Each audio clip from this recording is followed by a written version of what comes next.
Amigos, ¿cómo están? Bienvenidos a su programa Impulsos al Conocimiento. Hoy llovió ayer muy fuerte y quién sabe que la antena allí del cerro del Cubilete se cayó y pues lamentablemente empezamos un poquito más tarde, pero ya estamos aquí, amigos, amigas. Gracias por acompañarnos. Y hoy tenemos un invitadazo de lujo, el doctor en educación Arturo Soto Gaona. Arturo, mil gracias por estar con nosotros en Impulsos al Conocimiento. Buenas tardes, Guanajuato. Muchas gracias a ti y a todo el público que nos ve. Gracias. No, pues hace al contrario. El doctor es una gente muy ocupada y se dio el tiempo nos regaló tiempo, aunque igual nos lo va a cobrar después, ¿verdad? Pero nos regaló tiempo para efecto de platicar ese tema muy interesante, Arturo, donde tú estás inmiscuido al 100%, ¿no?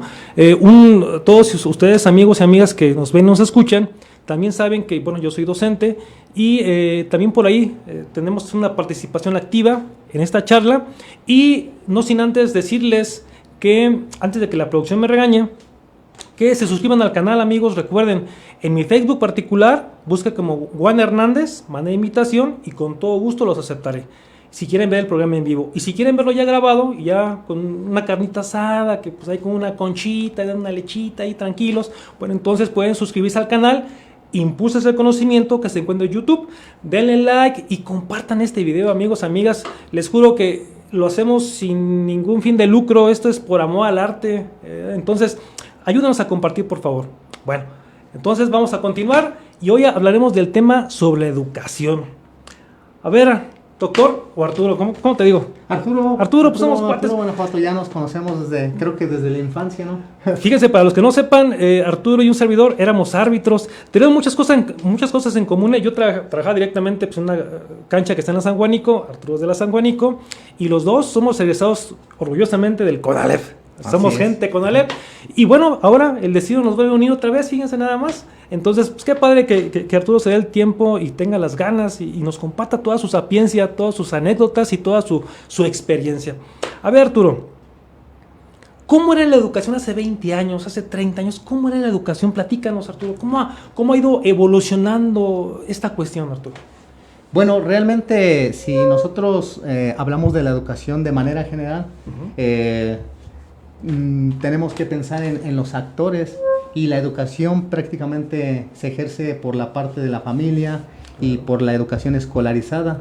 En el ámbito de la educación escolarizada prácticamente tenía otros fines, ¿verdad? Se dice que cada modelo educativo, cada sistema educativo responde a una necesidad social. Claro. Por ahí Carlos Marx decía que finalmente cuando cambia la materia, cambia en sí el pensamiento. Claro. En efecto, la materia ha cambiado, las necesidades ahorita, sobre todo de la globalización, las demandas de la sociedad, las situaciones que estamos viviendo sociales, de cultura, multiculturalismo, aquella forma de poder relacionarse entre las personas, obviamente ha cambiado. En efecto, la educación ha cambiado, ya responde a otras necesidades. No exactamente hace 20 años, pero sí en 1990, por allá de Yomtin, Tailandia, se reúne un grupo de personas en un Congreso Internacional de Educación y ellos analizan qué es lo que la educación del siglo XXI tendría que ejercer para poder estar a la vanguardia de las necesidades sociales. Y ahí un sociólogo define que en realidad en esa cumbre se habla de 4 aspectos fundamentales. La sociedad tiene que aprender a hacer cosas, la sociedad tiene que aprender a conocer, a ser y vivir y convivir en sociedad. Okay. Y bueno, porque era una demanda universal, no solamente en México, sino a nivel internacional. Claro. Y de ahí se empieza a gestar el término de competencias, ¿verdad? Okay. El término de competencias, y entonces empezamos a buscar en el ámbito educativo el desarrollo de competencias. Competencias genéricas, competencias disciplinares, competencias profesionales. Pero ¿qué es lo que ha cambiado? En primer lugar, las necesidades de la sociedad. Claro. En segundo lugar, la forma en cómo se opera la educación, cómo se desarrolla el conocimiento, los fines que se buscan. Claro. Hasta 1993, 94, se buscaba a nivel nacional parte de la cobertura. Ya en ese momento se hablaba de calidad. Y la calidad trata de abordar ciertas dimensiones: eficiencia, eficacia, pertinencia, equidad y situaciones que realmente son convenientes no solamente para un egresado de educación obligatoria, sino para la sociedad en general, ¿verdad?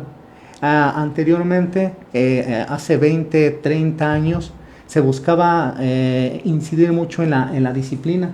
Hoy en día se busca que la disciplina solamente sea un medio para la formación del ser humano. De hecho, utilizar las asignaturas como un medio para ascender a esa formación de la ciudadanía mundial es una necesidad básica y una de las características que hoy en día retoma la educación. De forma que la educación no solamente es a través de las matemáticas, a través de lo que es la lectura y la escritura. La educación tiene una amplia gama de tesituras, de líneas, claro, en las que la escuela se ve inmiscuida. Hablando de la educación escolarizada, claro, hablando de la educación que proviene del hogar, prácticamente también ha cambiado bastante. Muchísimo. ¿Por qué? Porque ha cambiado bastante, porque hace 20 años o 30, las personas, los padres de familia, era más frecuente que era más común que estuvieran en casa al claro, cuidado de los hijos. Sí. Hoy en día las necesidades son otras. La economía, realmente un matrimonio que tenga 4 hijos, sí. El hecho de que mantenga un solo miembro de la familia, claro, a toda la familia, es complejo. Se requiere que trabaje complejo, la mamá, el papá, claro, y realmente y no por gusto, por necesidad. Y entonces, ante este fenómeno, pues evidentemente el papel de la escuela en la forma de educar amplía o diversifica su función. Claro. No solamente es una formación disciplinar y tampoco profesional, sino también una formación humana en valores, en el respeto a la dignidad, en la equidad, en la inclusión, en los derechos humanos. Y de alguna manera, si bien es cierto, la educación de la casa es necesaria, pero a pesar de que sea necesaria, el padre de familia, la mamá, por necesidad tiene que ir a trabajar, claro, y deja claro, al hijo a cargo del internet, a cargo del abuelito, y eso es en el mejor de los casos, sí, porque hay casos donde el chico vive solo, donde vive con claro, la abuelita, y la abuelita ya de verdad no tiene el control en su totalidad, claro, del chico. Entonces este chico sí en realidad necesita de un ente social, que en este caso es la educación, que ayude a su formación, o bien a lo que es realmente la educación de manera muy general, que ha cambiado las formas de ver a la educación, que ha cambiado el papel que ocupa el docente dentro del aula, que ha cambiado las necesidades para las cuales se trabaja en la educación. Los mismos perfiles de egreso de la educación básica, obligatoria hasta nivel medio superior e incluso universitaria, ha cambiado. Sí, totalmente. En el sentido de la educación universitaria, bueno, ya ahora tenemos carreras que anteriormente no existían porque no había la necesidad. Claro. Y si bien es cierto, también la educación de alguna manera tiene que responder a esas necesidades fabriles, ¿verdad? Claro. Porque finalmente todo ciudadano que transita por la educación termina en un ámbito laboral, ya sea personal o dependiente de otros, ¿verdad? Y es parte de lo que ha cambiado Guanajuato. Fíjate que ahí tocas un tema muy álgido. Digo, se lo vamos a preguntar a todos al doctor, ¿no? Arturo. Pero mencionaste una cuestión muy álgida, la familia. La familia, desde mi particular punto de vista, la familia ha perdido valores. Ha perdido valores y siempre le echamos la culpa al maestro. Yo recuerdo un meme que me llamó mucho la atención. No me encantó, me llamó la atención. Que decía, hace 40 años, ¿no? El maestro regañando al alumno.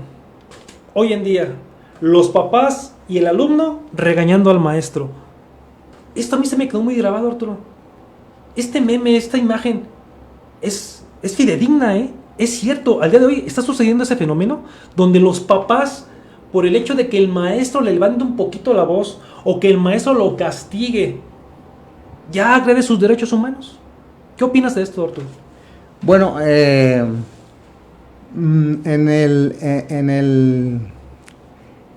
En el concepto de que el educando tendría que beneficiarse tanto del papá como del docente, tendríamos que procurar una educación por convicción, claro. Una educación donde el docente esté enamorado de lo que hace, una educación donde los ambientes sean de armonía, claro.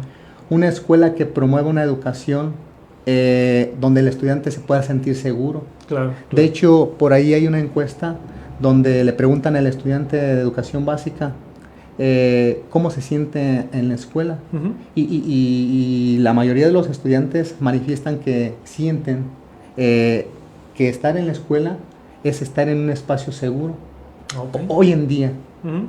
Y en ese sentido, prácticamente el docente tendría que promover, establecer ciertas condiciones como las que mencioné, para que de alguna manera el chico se sienta acogido por el sistema educativo, que se enamore de lo que se hace en la escuela, claro. Que tenga un proyecto de vida académico y posteriormente un proyecto de vida laboral, que sienta inclusión, que sienta que es respetado en sus derechos y en sus libertades, tanto de expresión como de emoción. Claro. Y en ese sentido, prácticamente no habría la necesidad de que nosotros pudiéramos interactuar en una disputa entre el padre de familia y el estudiante, claro. Puesto que el padre de familia también egresó del sistema educativo. Sí, sí. Hay un eslogan de la educación: la escuela no solamente educa al estudiante, también educa al padre de familia.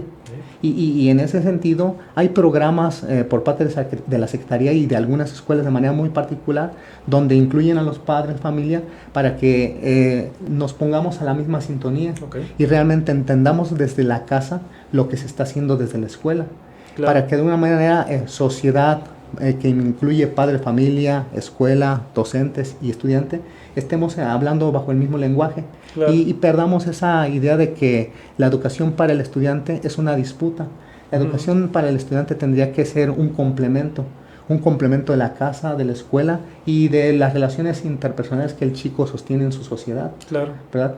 Entonces, realmente SMM podría partir de una antípoda de lo que en realidad tendría que ser la educación, o sea, de algo muy extremo, ¿verdad? Claro, ¿Sí? claro. Porque finalmente, que sí hay los padres que hacen eso, sí, en su totalidad, pero si bien es cierto, también en la escuela se cuenta con los profesionistas que de alguna manera tendrían que disuadir o persuadir o tratar de convencer al padre de familia del por qué se hace tal o cual acción, ¿verdad?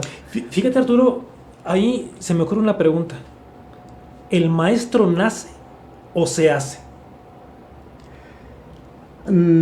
Aquí podríamos hablar de convicción, de proyecto de vida laboral, de intención, pero desde mi punto particular, el maestro se hace. Se hace. Aquí, okay. Aquí podemos partir de un paradigma biológico donde el maestro nace. Sin embargo, para que el maestro ejerza esa función, realmente necesita primeramente estar enamorado de lo que hace. De lo que hace, lo mencionaba, claro. Enamorado de lo que hace. Claro.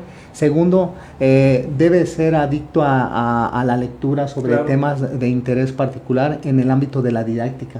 Debe conocer el desarrollo de la persona. De alguna manera debe conocer su profesión que estudió el maestro. Debe conocer mucho de la disciplina que imparte en el lugar donde trabaja. ¿Sí? Debe ser un tipo o una persona empática con la sociedad. Debe tener un proyecto de vida, ¿verdad? Que no solamente esté en los márgenes de lo que él pueda visualizar, sino que aborde otros patrones que pueden ser los intereses de los estudiantes, que pueden ser los intereses de la propia educación, que pueden ser los proyectos escolares, que pueden ser incluso aquella formación que mencionaba hace un momento, aquella formación para la ciudadanía.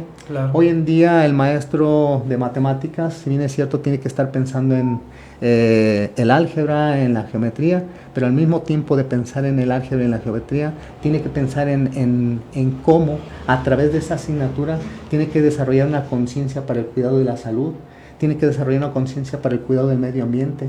Es decir, que realmente tendría que ser multidisciplinar y el hecho de que nazca, podríamos pensar que las capacitaciones, las maestrías, los doctorados o simplemente las licenciaturas no servirían de nada si pensamos que el maestro nace. Creo que el maestro se va formando en la práctica, en la praxis, en la experiencia, en la conceptualización, en la teoría, se va formando.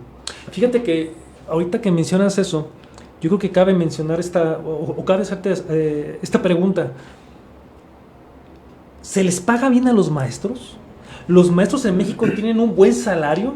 Te lo pregunto por lo siguiente. De repente, un servidor, soy docente, y de repente nos encontramos con que la hora la están pagando en promedio de 90 a 100 pesos en algunas escuelas. Dices tú, oye, ese salario que me están dando por mi servicio, ¿realmente es bien remunerado? ¿Se le está pagando bien a los maestros, Arturo? ¿O estamos mal en eso? Tendríamos que tener un referente de bien o mal. Hace algún tiempo platicaba con unas personas respecto a qué opinaban si el salario del maestro es bien remunerado o no. En realidad tendríamos que tener un referente, porque ellos mencionan, no, es que en Finlandia, es que en Estados Unidos, y entonces hacer esos comparativos es radical, porque finalmente allá mismo tendríamos que tener un comparativo.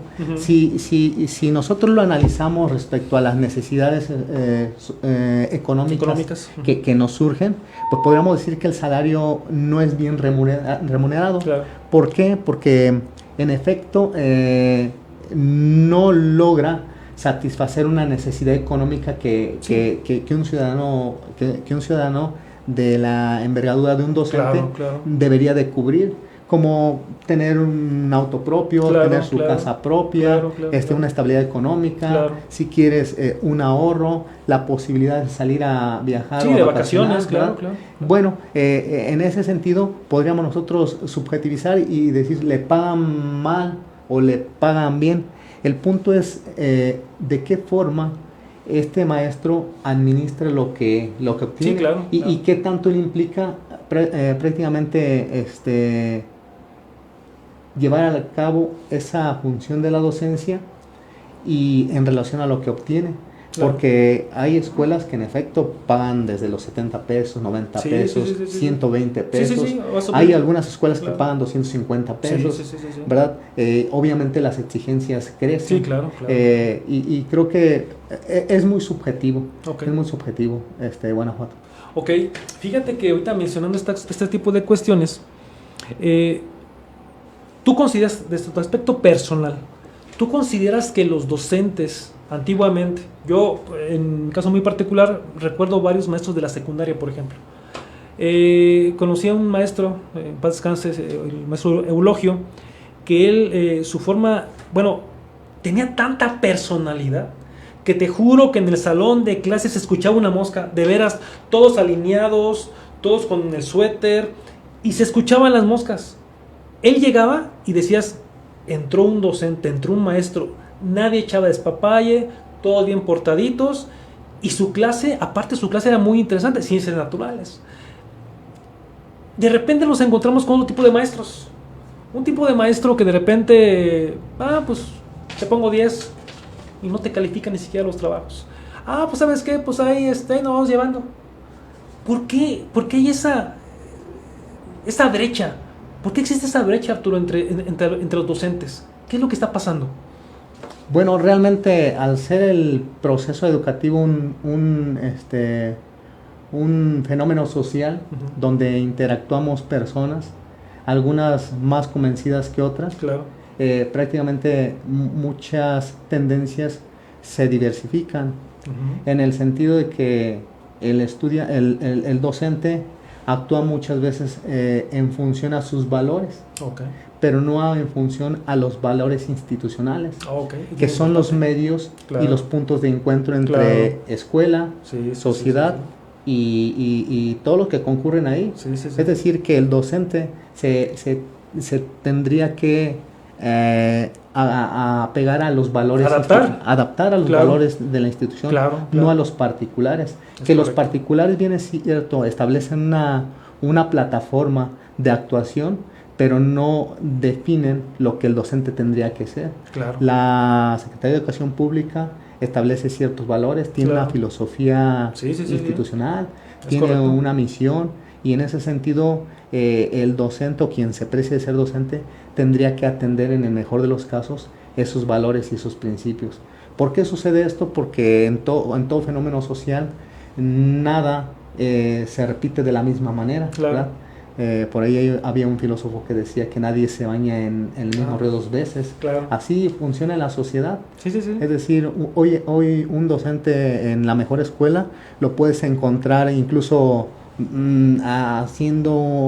llevando a cabo un acto que no es propio de la filosofía institucional de esa organización. Y lo mismo, no estamos exentos ni en el sistema educativo público ni en el particular sobre ese fenómeno. ¿Qué es lo mejor?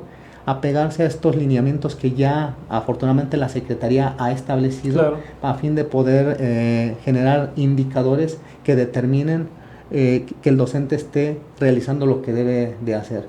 Hoy en día ya hay una carrera de maestros donde prácticamente se ingresa a través de un proceso donde hay cierta capacitación, que bien es cierto, también las exigencias han crecido. Esto es mucho de los que los docentes se quejan hoy en día, ¿verdad? Las exigencias son mucho, las cuestiones administrativas, demasiadas. De verdad, la pugna por decir ya está bien, esto es mucho. La verdad es que son condiciones que no sé si afortunadamente o lamentablemente para el sistema educativo se están suscitando hoy en día, pero que son condiciones que terminan por mejorar el servicio que un docente lleva al cabo dentro de una escuela, ¿verdad? Entonces, ¿por qué sucede? Por el fenómeno social. Deja ver si hay saludos, Arturo, porque luego también me regaña aquí el productor. Y como ya estoy viejillo, pues necesito usar mis lentes, perdón, compañeros, compañeras. Estamos todos así. Ya después de los 25 años ya uno ya empieza a usar este tipo de cosas. Vamos a ver si hay hay saludos. Sí, saludos, miren, qué bueno, Dios. Saludos al invitado, Arturo. Gracias, muy amables. Saludos desde Chicago, Mauricio, gracias. Hasta allá nos están viendo, gracias, Mauricio. Brenda Tapia, saludos también, gracias, licenciada, muy amable. Osvaldo, también nos está viendo, gracias, Osvaldo. Gaby Hernández, excelente tema, muchas felicidades. Pienso que la educación de antes inculcaba más valores, ética, etc. No, claro. Yo creo que no podemos estigmatizar, ¿no? O sea, antes eran otros tiempos y hoy también se pregona con lo mismo, Arturo. A final de cuentas, hoy también nos enseñan en la escuela valores. Y también, perfecto. Bueno, amigos, amigas, muchas gracias por estar viendo. Y si hay más preguntas, pues estamos totalmente a la orden, ¿eh? Aquí no cobramos por la asesoría. A ver, Arturo. Hablamos de una brecha. Ya mencioné la palabrita brecha. ¿Existe una brecha entre las instituciones públicas y privadas? Te lo pregunto por lo siguiente. Cuando escuchamos a las autoridades hablar sobre este tema, ellos dicen que hay mucha calidad en los maestros, pero en la práctica, ya en lo que es la práctica, vemos que esta situación no es así. Lamentablemente, una institución pública carece para empezar de maestros, no cuenta con servicios básicos, el inmobiliario pues a veces deja mucho que desear, y en la escuela privada pues es totalmente diferente. Obviamente pues pagas una cantidad pues, en base a una colegiatura, pero a ver, Arturo, ¿qué tan grande es esa brecha entre una escuela pública y una escuela privada? Tendríamos que poner una referencia, ¿verdad?, para poder ser objetivos en el tema de qué o cuál brecha es la que genera o podría generar. Pero creo que la escuela privada es una alternativa dentro de la diversidad de opciones educativas que tiene el sistema público. Claro. Es una opción. Sí, claro. De modo que al ser una opción genera cobertura. Y esa es una oportunidad para quienes deciden ingresar a ese sistema particular educativo. pero creo que en lugar de hablar sobre una brecha que puede generar el sistema privado, podemos hablar de que la economía de las personas es lo que en realidad podría generar una brecha. Claro. Y tanto en el sistema público como en el sistema privado, sí, la economía y las condiciones económicas de las personas, eso sí genera una brecha y que hay demasiadas personas en esa situación. Ahorita, por ejemplo, durante la pandemia, la verdad nos dimos cuenta a quienes trabajamos en la educación que de repente el compañero maestro, oye, el alumno tal no se conecta. Y entonces, ¿cómo que no se conecta? Oye, pero vino ayer, sí vino ayer nada más a recoger sus trabajos. Ya cuando nosotros lo entrevistamos, oye, ¿por qué no te conectas? No, profe, la verdad, ¿sabe qué? Murió mi abuelito y la verdad en casa no tenemos internet. Y mis padres están muy gastados. Entonces, no tengo para conectarme. Entonces, ese chico en ese momento, o abandonaba el sistema educativo, o el sistema educativo generaba condiciones para que permaneciera, a pesar de que no pudiera haber entregado un trabajo. Por más condiciones que se le establecían, oye, pero por lo menos haz este trabajo y entrégalo. Maestro, es que tengo que ir a trabajar.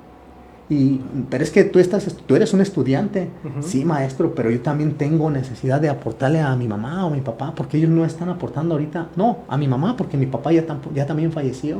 Y de verdad que viviendo el fenómeno de manera real, en corto con la gente, te das cuenta de que en realidad sí la economía genera una brecha, pero bastante profunda. En el ámbito particular y en el ámbito público. En el ámbito particular, ¿qué se vio? Que muchas personas que estaban acostumbradas a obtener un ingreso, realmente dejaron de obtenerlo durante la pandemia. Y entonces, ¿sabes qué? Pues mira, mi hijo, no es que yo quiera sacarte de la escuela, pero te voy a tener que sacar.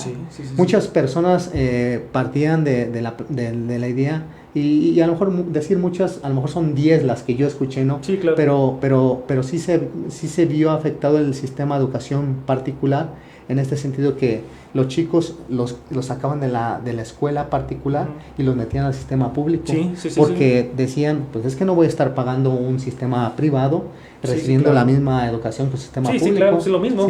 Ese era el segundo factor, el segundo componente. Entonces, creo que la educación particular no en sí genera una brecha, más bien la economía de las personas es la que genera una brecha, y una brecha bastante amplia, porque no es lo mismo que una persona que cuente con un recurso económico adquiere una computadora de 15,000 pesos. Sí, claro. No. Digo, el que no tiene, definitivamente no la va, y no va a tener tampoco para ponerle al celular. Sí es complejo. El sistema de educación pública y privada creo que de alguna manera se complementan, porque mucho del sistema de educación privada complementa en una formación incluso teológica o de formación alternativa que la misma sociedad requiere, y en ese sentido creo que es un complemento Guanajuato.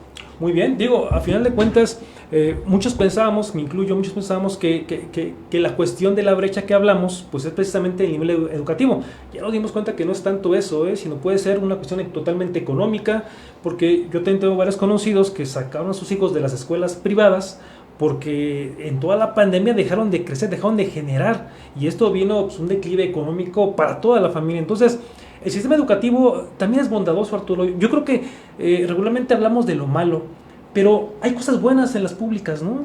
O sea... Muy, muy buenas.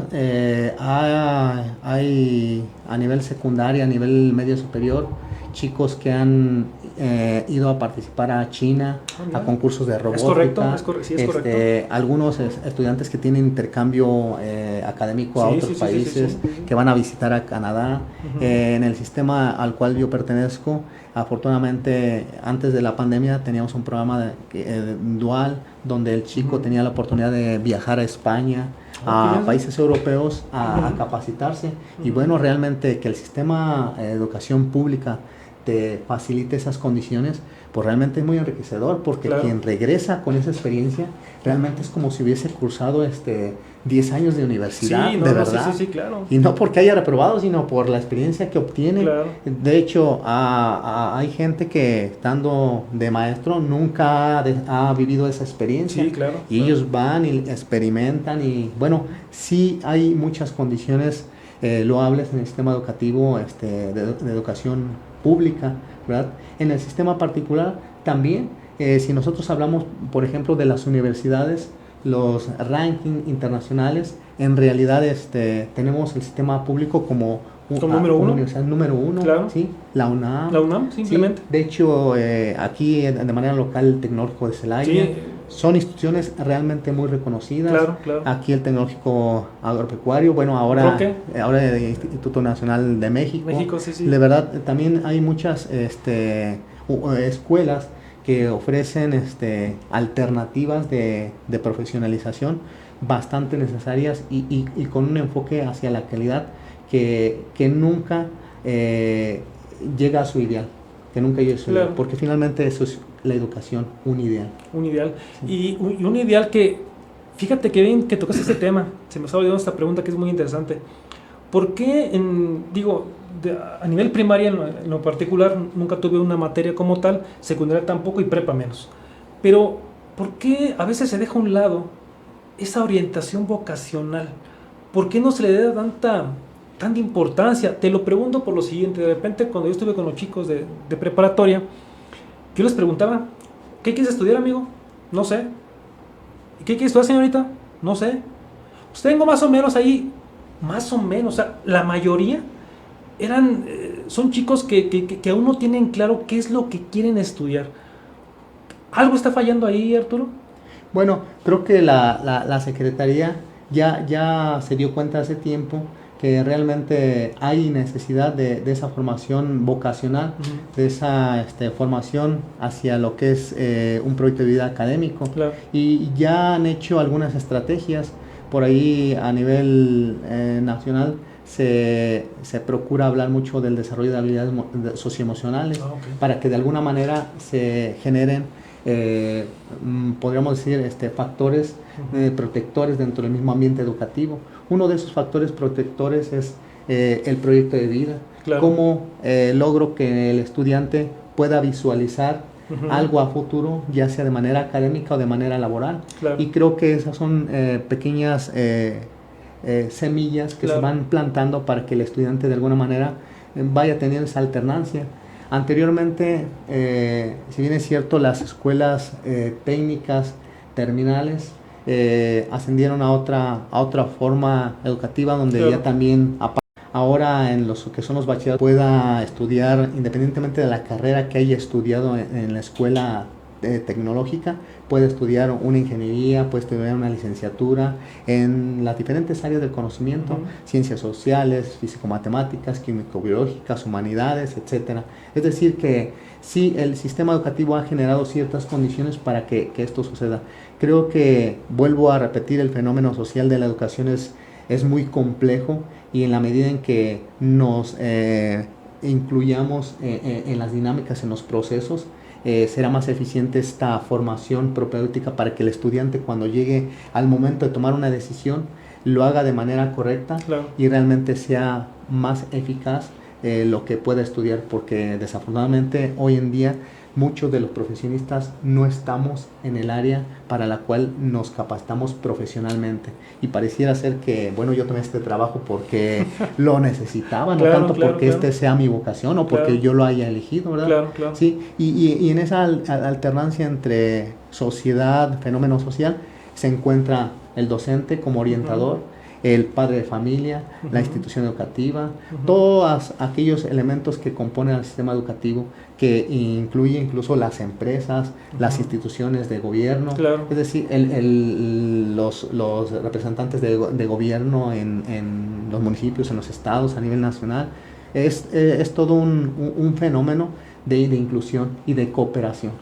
Fíjate que ahorita que tocas ese tema, creo que una pregunta obligada es la siguiente: ¿qué tan cierto es que ya los docentes no pueden reprobar alumnos?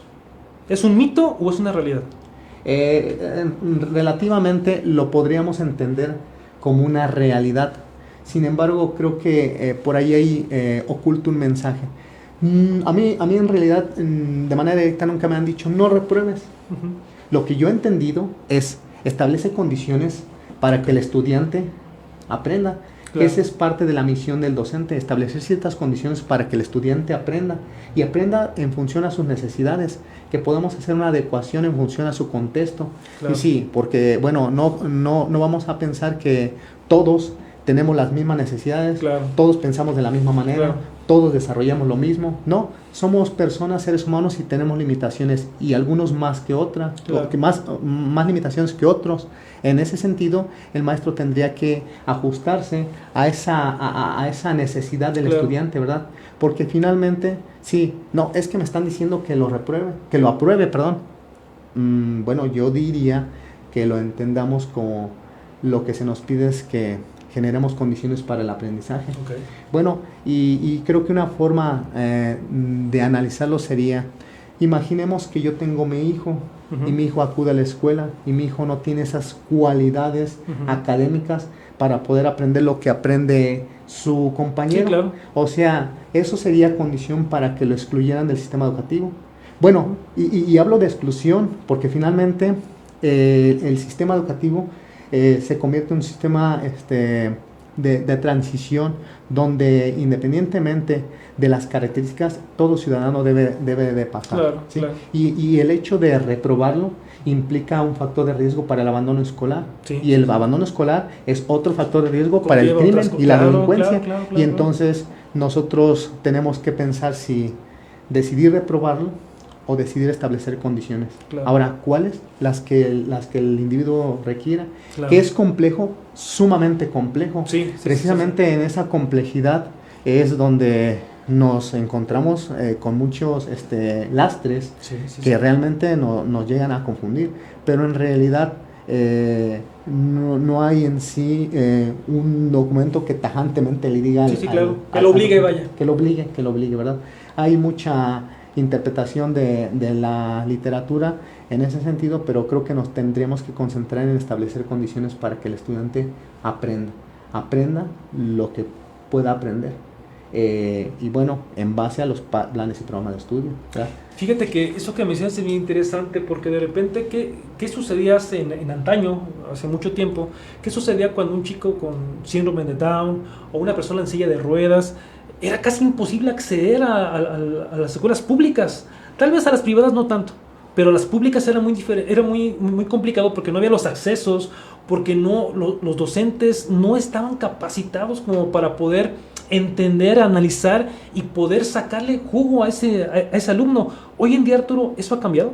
Claro, sí, bastante. Me ha tocado ver en muchas escuelas que se precian ser inclusivas, donde tienen alumnos con alguna discapacidad. Claro. Es más, ahorita hablamos nada más de los alumnos, pero también hay trabajadores y docentes claro. que tienen alguna discapacidad, claro, y también tienen que vertirse en la inclusión, porque la inclusión es un proceso, claro. Un proceso donde se modifican leyes, se adecua infraestructura, se asimilan conocimientos, se tiene que estudiar otras temáticas como el sistema braille, claro. que es muy necesario, se tiene que adecuar las instalaciones con rampas, sanitarios, claro. Es decir que, bueno, hace un rato preguntaba si es que el sistema educativo, la educación ha cambiado, y sí ha cambiado. Esta es una de las aristas en las que ha cambiado, ¿verdad? Claro. La necesidad de atender a la diversidad, y no solo porque el artículo 3º constitucional lo establezca, por el simple hecho de que la educación es un derecho humano. Claro. Y un derecho humano, la verdad es que a todos nos corresponde garantizarlo de alguna manera.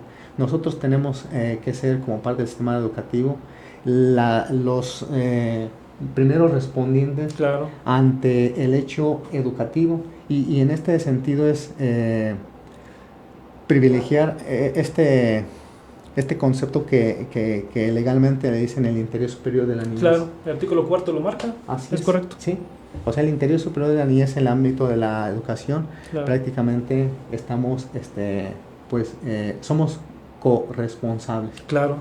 Y bien interesante y bien importante, porque la siguiente pregunta también se me hace muy ad hoc a lo que está comentando el doctor ahorita.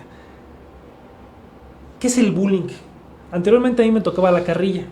Pues que está gordo, que está flaco, que usa lentes, que camina chueco. Esa era la carrilla. Y regularmente lo que hacíamos en antaño era la clásica frase, ¿no? Nos vemos a la salida, ¿eh? Y ahí arreglaban nuestras diferencias, ¿sí? Hoy en día, ¿cómo se trabaja el bullying? Porque ya hasta cambió de carrilla a bullying. ¿Cómo se trabaja el bullying, Arturo? Bueno, conceptualmente lo podemos entender muy fácilmente. El bullying es todo aquel acto o conducta que un individuo tenga hacia otro y que dañe los intereses de un segundo o de un tercero. Claro. Definitivamente. Ya sea a través del texto verbal, del texto escrito, claro, por acciones, sí, incluso por omisión. Por omisión también puede ser. O sea, claro, es decir que el bullying realmente, ¿por qué tanto énfasis en el tema del bullying? Porque bueno, de ahí se ha logrado identificar que proviene mucho del suicidio, proviene mucho del estrés. Claro. O sea, genera estrés, genera suicidio, claro, no genera aprendizaje. De hecho, una persona que se sienta bulleada no tiene una condición para el aprendizaje. Sí. Entonces, realmente, aparte, si nosotros partimos de la idea de que en el aula, en la escuela, tenemos a menores de edad, cuidados por adultos, claro, ¿cuál sería la justificación de que nosotros pudiéramos omitir una intervención cuando estamos dándonos cuenta de que se está cometiendo una agresión física, claro, verbal e intelectual a un tercero? Nosotros, claro, somos los que cuidamos a los estudiantes. Y en ese sentido, ¿de qué manera trabajamos? Mencionaba hace un rato, hay un programa, y de hecho los programas de estudio de la educación media superior, por ejemplo, y de la educación básica, establecen ciertas actividades de desarrollo de habilidades socioemocionales, okay, para garantizar de alguna manera que haya estrategias que promuevan la disminución o erradicación de ese fenómeno. Se ha logrado con la participación de los docentes, con la capacitación que tienen ellos mismos para poder generar este tipo de estrategias. ¿Se está haciendo algo? Sí, ha sido funcional. Al parecer ha disminuido, okay, mucho el fenómeno del bullying. Esto es bien interesante, amigos, amigas, porque al final de cuentas yo creo que todos hemos sufrido en alguna ocasión un bullying, y agresores siempre va a haber, no nada más en la materia académica, no tanto afuera como adentro. Pero bueno, es muy importante que Arturo, que está inmiscuido en ese tema, bueno, pues nos diga, nos oriente y nos diga la actualidad de esa cuestión. Fíjense que ya, mira, 6:30, Arturo, ya hasta nos pasamos un poquito porque el doctor Arturo cobra en euros y en dólares, entonces pues es un billete, ¿verdad?, que hay que pagarle, los viáticos, aparte ahorita hay que llevarlo a cenar a un buen lugar. Bueno, oye Arturo, fíjate que regularmente suele pasar que platicamos siempre lo malo, criticamos. Platícanos tú alguna anécdota que hayas tenido en toda tu carrera docente, algo padre, algo bonito, algo que te haya dicho: mira, soy maestro. La verdad es que son incontables. Yo cuando ingresé al sistema educativo, la verdad que, como muchos compañeros que me han comentado, lo hicimos por necesidad. Una vez, yo a las personas que conozco, yo les trato de inculcar esta filosofía, de compartir esta filosofía. No busques algo que te guste, más bien que lo que hagas, haz que te guste. Claro.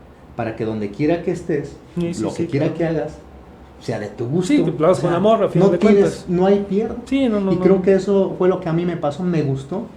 Mira, una de las cosas de las cuales me siento orgulloso del sistema educativo es que promovimos entre los compañeros docentes y director y institución y tu servidor, que un chico que tenía una discapacidad pudiera transitar por el sistema educativo.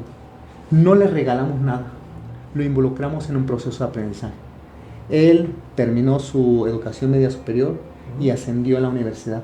Hoy es un egresado del sistema educativo nacional como un técnico superior universitario. La verdad es que por ahí anda en las redes el chico, no digo el nombre para respetar, claro, el principio de privacidad, claro, pero finalmente le gusta el deporte, es un ciudadano de bien. Y esa es una de las muchas alegrías que me ha dado el sistema educativo, claro, porque finalmente Creo que esto de trabajar en educación es un cúmulo de alegrías. La verdad, incontables, pero incontables, muchas. Esa es una. Fíjate que a mí me sucedió en una ocasión que estaba en una escuela dando clases y hay una junta, me llaman a la escuela, bueno, al salón, llego, me incorporo a la junta y precisamente estaban hablando de un chico que tenía alguna discapacidad.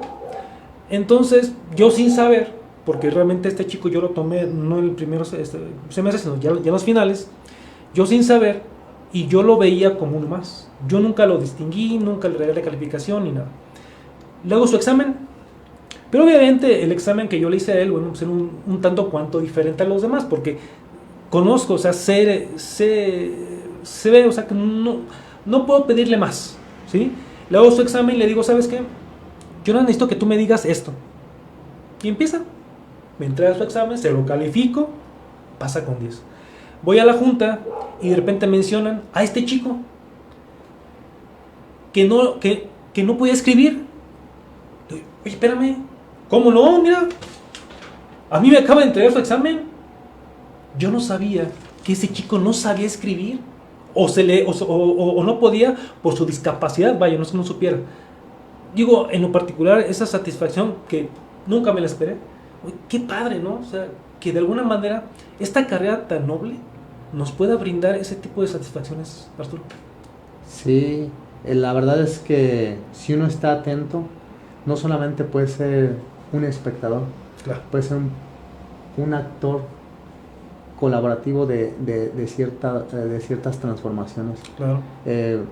Hace años, ahorita estaba recordando a una chica que se fue a España. Ah, mira.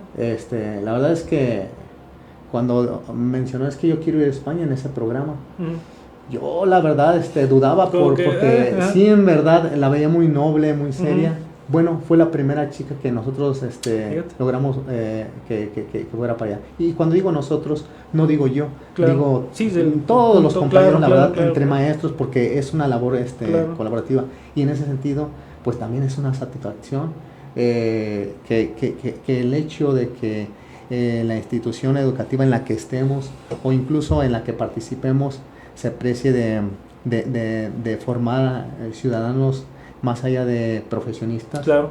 Porque hoy personas. En día, sí, personas. Hoy en día, ¿sabes qué? Creo que el sistema educativo está formando muy buenos profesionistas, claro, excelentes. Pero ¿sabes qué? Posiblemente algunos muy malas personas, muy malos vecinos, muy malos vecinos, muy malos papás, sí, muy malos hijos, sí, etcétera. Y entonces creo que viene a bien el sistema educativo nacional, desde el preescolar hasta la educación universitaria, ya tiende más a la formación de valores, aquellas competencias blandas, habilidades blandas, al trato interpersonal, al trato intrapersonal, claro, a la comunicación efectiva, a la escucha activa, una serie de competencias que se están virtiendo en el sistema educativo para lograr esta formación de la ciudadanía, formación humana. Fíjate que antes de que se termine el programa, sí, te voy a hacer una pregunta. Bueno, aquí sí, un joven te hace una pregunta. Alejandro Valencia, nuestro colega y amigo, licenciado. Lic, buenas tardes. ¿Qué opina de los maestros sin vocación? ¿Cree que deberían de crear ciertos perfiles en los docentes para que eduquen bien, Arturo? Sí, de hecho hay perfiles, pero como en toda profesión, siempre habrá personas que no están convencidas, claro, tal vez estén equivocadas. Un día escuché una frase de una maestra hacia otro maestro. El maestro se quejaba tanto del sistema educativo, pero de verdad, no, es que no pagan bien, es que los alumnos no aprenden. Y entonces la maestra lo escuchaba, la maestra muy prudente le dijo, oiga maestro, ¿por qué no se da una oportunidad? ¿Por qué no se cambia de trabajo?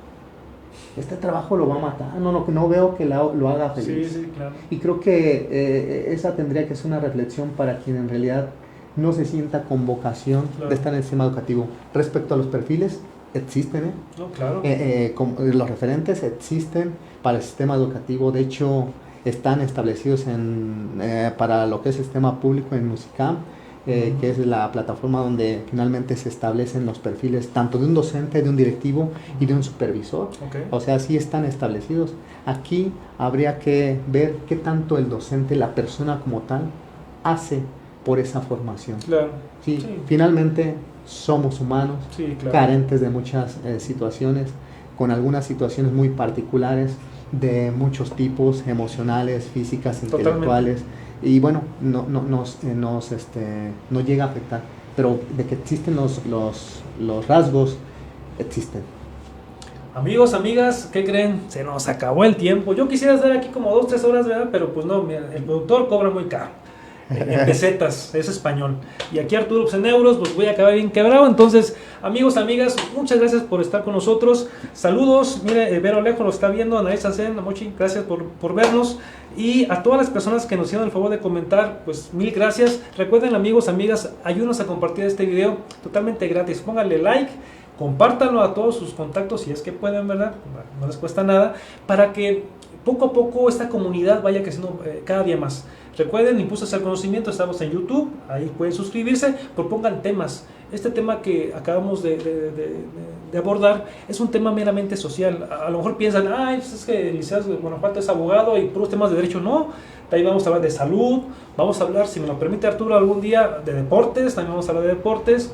Hay muchos temas en los cuales podemos abordar, Arturo. Entonces, ojalá y no sea la última vez que estés con nosotros. Te agradecemos mucho que hayas participado en este programa y gracias, Arturo. Te lo agradezco infinitamente. Con todo uso, el agradecimiento es mío, Guanajuato. Muy amable. Pues, gracias, Arturo. Sí. Hasta luego. ¿Qué? La encuesta. Ah, la encuesta, perdón, la encuesta. Me dice mi productor que sí hubo... por Messenger me la mandaron. Perfecto. La encuesta... déjenme ver. Es que yo estoy seguillo, compañeros, compañeras. A ver, dice... Tenemos por ahí una encuesta, amigos, amigas. Dice... ¿Crees que la educación de hace 20 años era mejor que la que se imparte el día de hoy? Esa es la encuesta, amigos, amigas. Y tenemos... ¿Sí es esa, no? El sí, 70%, y un 30% que no. Bueno, muy respetable. Gracias por participar. Y recuerden que vamos a estar con muchas sorpresas, amigos, amigas. Ya por ahí también vamos a tener nuestra página de Facebook de Impulsos al Conocimiento y todas las redes sociales que ustedes se imaginan. Amigos, amigas, muchas gracias por vernos, por escucharnos y hasta la vista. Gracias. Hasta luego. Adiós.